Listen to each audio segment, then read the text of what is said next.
Hi everybody, welcome to the South Australian Sports Show. I hope you can stay with us for the next hour. We've got plenty coming up on the show.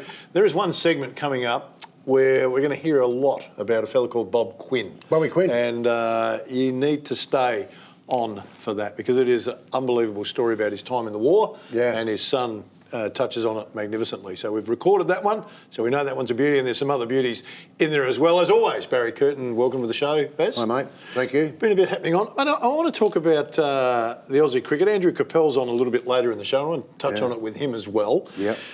T20, we're out of the finals, and that can happen in sport. We know it goes in ebbs and flows, but there's a couple of things that concern me right now, and I'm listening to a couple of the greats, Ricky Ponting, who rarely fires a missile at any stage, but even he's saying that it looks like, and there's others that are saying it as well, that the fans have fallen out of love with the Australian cricket team. Yeah. So I went back and I thought, that's an interesting one. I wonder why, and I reckon it starts right back to Sandpapergate with Warner and Smith. Yes. So we started to fall out of love with those two particular blokes because of what happened. Bancroft not so much, because Warner and Smith are still there. Yeah. Then Langer gets the chop. And no one can really work out why, other than it looked like he was too demanding. And you go, and I think as Aussies, we don't mind that. Yeah. You know, it's not like he was a dictator, but I want the best, you want to be the best, this is the road we travel. Yeah. Takes us out of a situation we're not doing that well and suddenly we're winning everything. Yeah. Then he goes and we start losing. Then we look at the build-up to the T20. Terrible. Oh, we're fatigued, we're tired, we don't play players in big games, and suddenly there's a lot of criticism. But the crowd numbers, I had a look, mate. Our first game in Sydney against New Zealand that we lost by a big score, 34,756. Yeah. Then we went to Perth to play Sri Lanka, down to 25,000. Then we went to the Gabba, which is normally a packed house. The Gabba is the perfect ground for cricket. We dropped down to 18,800. Then we come to Adelaide against Afghanistan, 18,600. Normally when an Australian cricket team played, I know there's 3 different formats, but be it T20, Test, normally we're full houses. Yeah. Where's it gone wrong? Especially T20. Where's it gone wrong? Well, it's gone wrong, mate, because I think that they're on the nose. Because? Well, because of the Sandpaper Gate. Goes way back, mate. Yeah, that's what I'm saying. Way back. You know that I've been a big... I don't want Smith or Warner to be in our leadership group at all. Do you want them in the team? Do you want them in the team? I think they're good enough to be in the team. A lot of people don't, though. Well, that's it. I'm not passing judgment. I'm just looking at why the fans aren't going. No, that's fair enough. But there's been a lot of talk about Smith's ready now. He can come back and be captain again, or David Warner should be captain of this.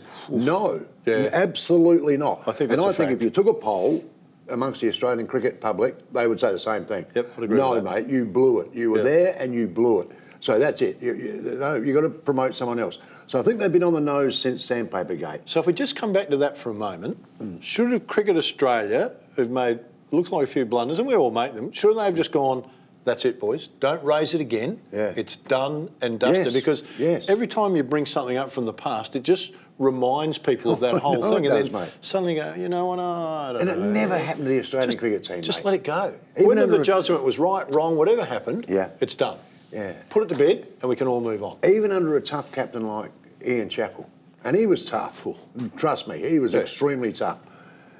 Nothing like that ever happened under his leadership. Nothing happened under Laurie's leadership, under Benno, under Ponting. I agree with all of that. It just wouldn't happen. I'm just more that it happened. And Cricket Australia should have said to them, because Smith talks about how he'd like to be captain again. Warner thinks, no, boys, don't talk about it because it'll never happen. That's right. And then people can move on. That's right. But as long as you keep talking about that, Sandpaper Gate keeps coming back up. I agree. And you go to a point where you go, I can't.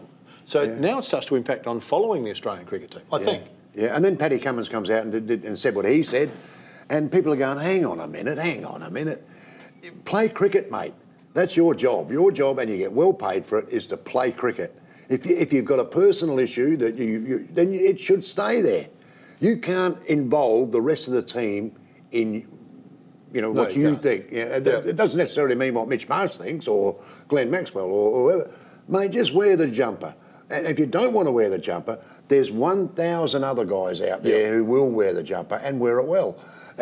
Look, I think the Justin Langer thing is a very valid point, that after Sandpaper Gate, Langer picked them up off the floor, and they were on the floor, and he started winning matches.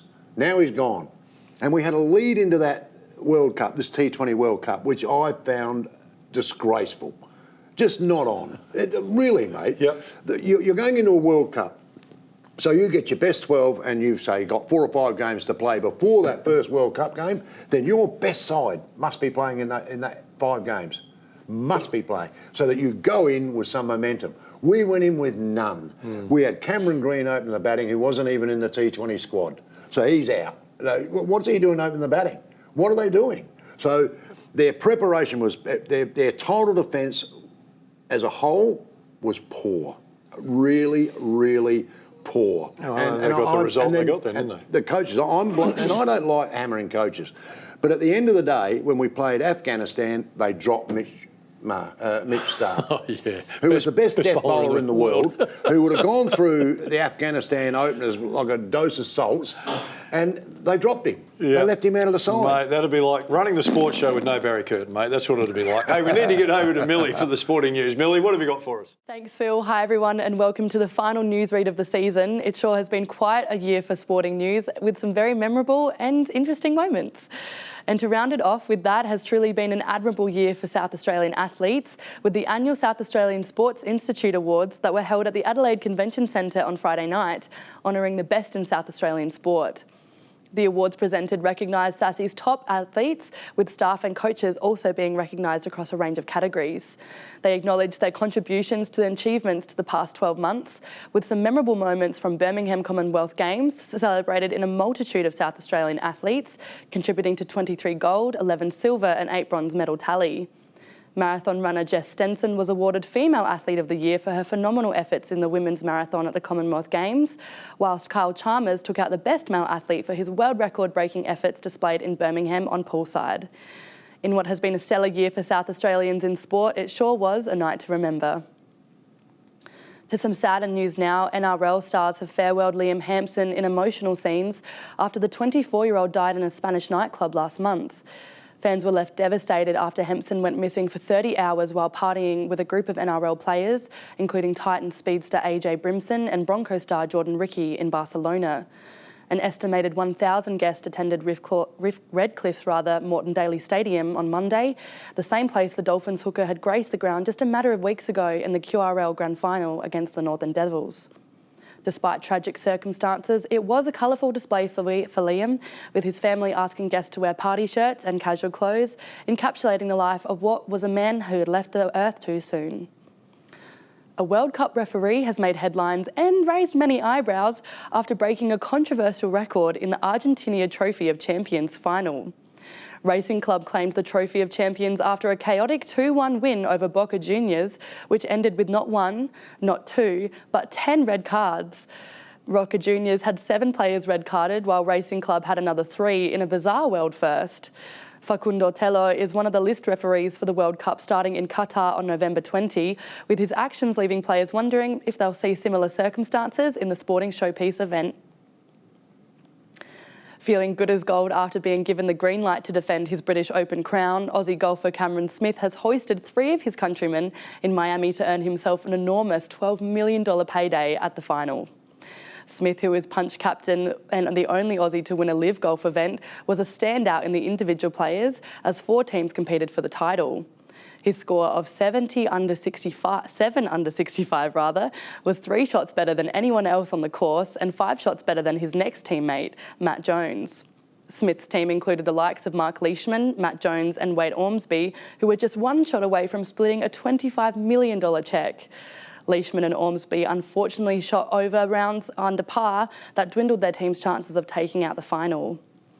That is all the news I have for you this week. Enjoy the holiday season, have a very Merry Christmas and a Happy New Year. I'm Millie Walters and we'll be right back for more on the SA Sports Show.